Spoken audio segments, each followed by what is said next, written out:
everyone, welcome to my channel SST and History by Dipankar sir. Today's thought is awake, arise and stop not till the desired end is reached. Swami Vivekananda. If you have any query or any suggestion, you can give me to my inbox and you will get all the desired information in my description box. So today's topic is the Delhi Sultan from class 7, third chapter. So first of all, we'll discuss about the book of 7. It's a cover page of class 7. It is written hour past 2. In 6 we discuss why it is written past. S means plural form. Many history. So that is why past. And chapter 2nd or part 2nd. Now you will get the medieval part of history in the class 7th book. In 6th you will get the ancient history, but in 7th you will get the medieval part of the history. So we'll go directly to the chapter. Chapter name is Delhi Sultans. Now first, have you seen anywhere the present scenario of Delhi in news or in movie? Yes, you can imagine or you can think that how Delhi is presently looks like. Now please all of you close your eyes. Please close your eyes. Now you go back to the 1200 years ago. So what will you can imagine? The scene of Delhi presently is crowded, but if you go to the 1200 years ago, the Delhi is look like a jungle and small hills, small you can say plateau area and bushes are there. River Jamuna is crossing nearby the Delhi. Now the question is why Delhi Sultans? The Sultans who do the kingship or did the kingship on Delhi is known as Delhi Sultans. So who were the Delhi Sultans? They were the Turkish. Now question is that, do you know where Turkey is situated?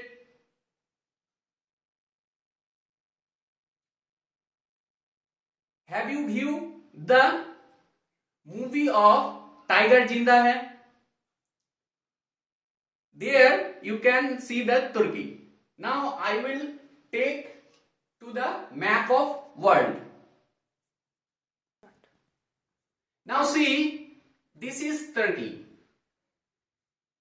This area is Turkey. Now there is a homework for you. In which continent Turkey is situated? Now see, in the eastern sector, the Iran, Iraq, and this is a sea area. Okay? Okay. Now, when the Turkish people come to Delhi, it's 1191 and 92.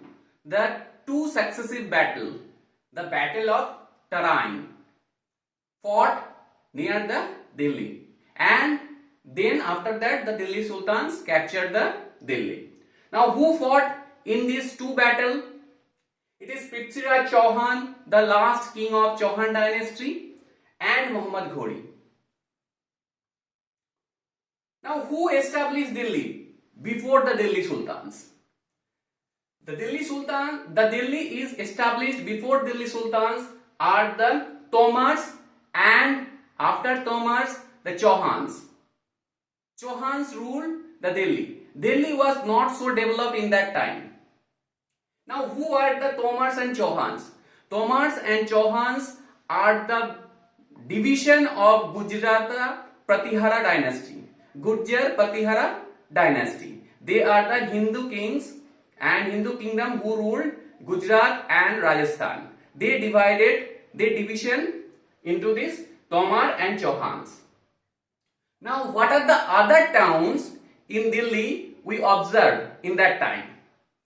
The small towns or small area developed by these rulers. One is Delhi, Khuna, Siri and Jahanpana. These are the small towns developed in the Delhi. If you want to find these towns, it is presently in the Delhi. Okay.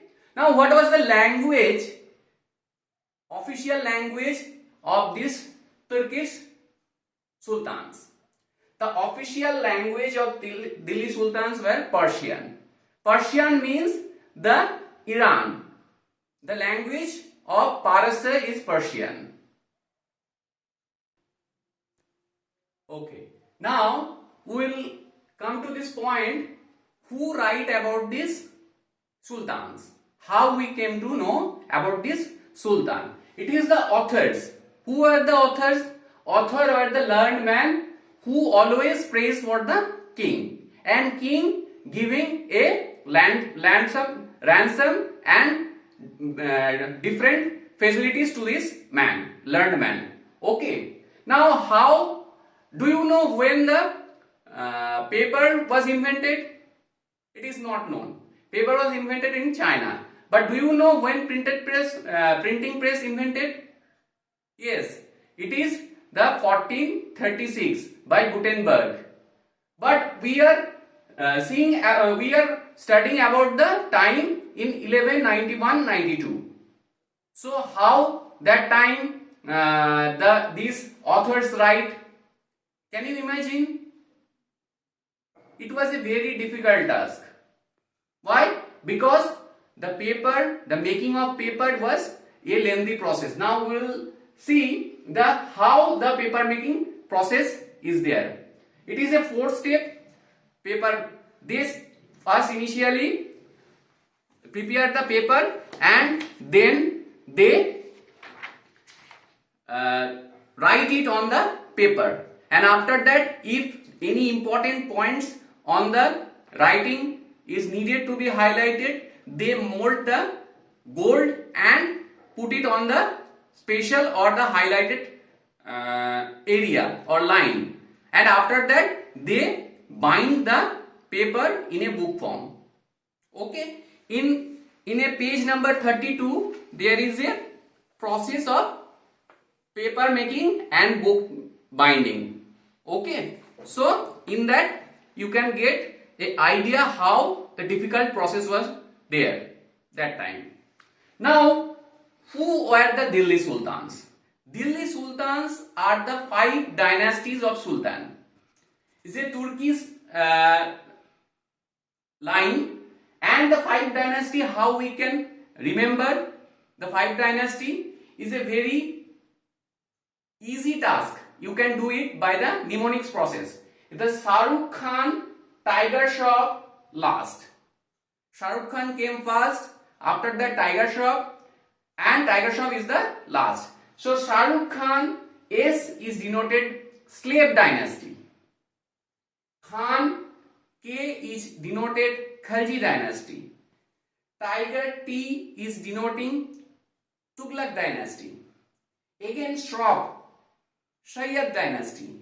And last L is denoting the Lodi dynasty.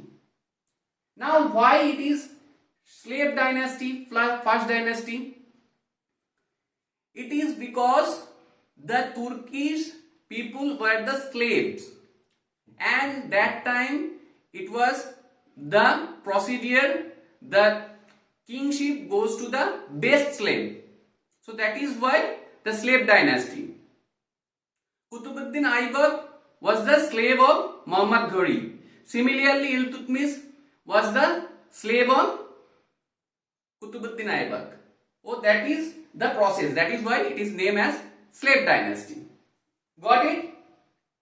Now, the important is that nowadays we often find the various high posts are getting or the ruled by the lady. But can you imagine during that time was there any lady ruler? Yes, the Rajia Sultan or Rajia Sultana was the lady ruler of Delhi Sultanate. She was the daughter of Iltutmish.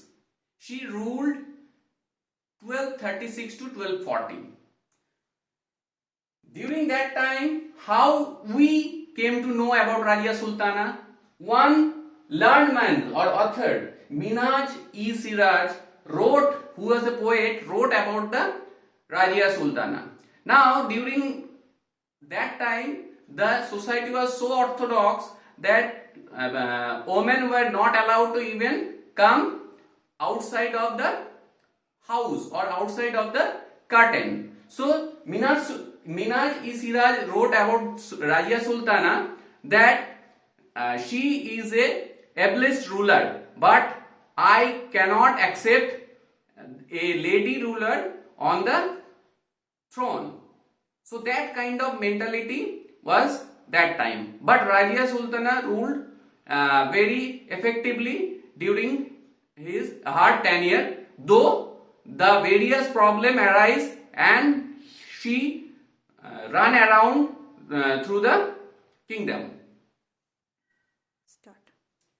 Now we'll see what is circle of justice. Circle of justice, if we see in the process of a kingdom, it's a pivotal post is occupied by the king. King appointed the soldier. Soldier get their salaries. Now how soldier get their salaries? Peasant pay the revenue. Peasant pay the revenue to the king and king giving the salaries. Now when peasant able to pay the revenue? If only when the revenue is paid by the peasant, that time only soldier get the salary. Now this happen when the good justice and governance is happened. So that time the king get the revenue. So this is a circular process. So this is the circle of justice. If the peasant get the justice, the king will get the revenue. So that is a circle of justice. Okay. Now in that chapter you will find garrison town. What is garrison town? Garrison town is a town where the king kept his soldier for the war purpose and protect the country. Now, during the Delhi Sultans, two posts are the garrison town. One is Bengal and another is Delhi and third one is Sindh. So these are the three garrison towns. Now we'll see about the hinterland. What is hinterland? So if it is a garrison town, so here the soldier staying. Now it is a town where so many people live, especially the soldier. Now the area beside this town is known as hinterland. Here peasant usually grow the crops and supply all the logistic support to this garrison town. Now Delhi Sultans, especially Alauddin Khilji, the Khilji dynasty ruler, and Muhammad bin Tughlaq, the Tughlaq dynasty ruler, are expand their kingdom to the south also. Okay. Now, why Delhi was occupied by this Turkish ruler, Delhi Sultans? Why Delhi was chosen and why Delhi was developed? Before Delhi, which town was the capital city of India? So before Delhi, Kannauj, presently Kanpur, was the capital city of Gujarat. Kanpur was chosen by the Gujrata Patiharas Palas and Rashtrakutas. Three dynasties are warring for this Kannauj, and Kannauj was very fertile land, and it is situated in the Doab area of Ganga and Yamuna. But when Delhi Sultans come to the Delhi, because in the West Asia there was lot of nomadic people, Mongols and various other kind of nomads, and that is why they could not expand to the western side, and there the business and the Silk Route is through the Afghanistan and Kashmir also, not part of Kashmir. That is why they come to this side, Afghanistan and Pakistan, Sindh area. And Arabs were also occupied Sindh area since 712. Now Delhi Sultans came to India and they find the Kannauj is very fragile situation due to this broken Gujrata Patihara's dynasty like Tomars and Chauhans. So they are fighting with each other. That is why the Hindu dynasty became very weak, and they easily got the Delhi captured, and slowly they expand their rule. Now one very important point for the Turkish slave was that the Turkish ruler was very fast for attacking and they can retreat very fast. Why? Because they use horseback and stirrup also, and they were very good archer. So they fought battle very effectively, and when needed they retreat very efficiently. Now why Delhi was chosen? Another point is that the Yamuna was supporting as Delhi for the water business, water routes and drinking purpose, water used for drinking purpose also. So that is why Delhi was chosen. Now I think I almost covered all the things. Okay, there are few things which I want to mention. One is Mecca. Mecca is the holy place situated in Arab, and Qibla is the position of Muslims doing namaz to the facing towards the Mecca. Okay. Another important point is that taxes. Okay. So what are the types of taxes? There are three types of taxes. One is kharaj, and tax on cultivation. Second is cattle, tax on cattle, and third is tax on house. These three taxes are imposed on the peasant and the common people. By this, the Delhi Sultans generate the revenue and pay the salary to their soldiers, and the soldiers were the effective pillar of Delhi Sultan's kingdom. Thank you. Please like, share and subscribe my channel.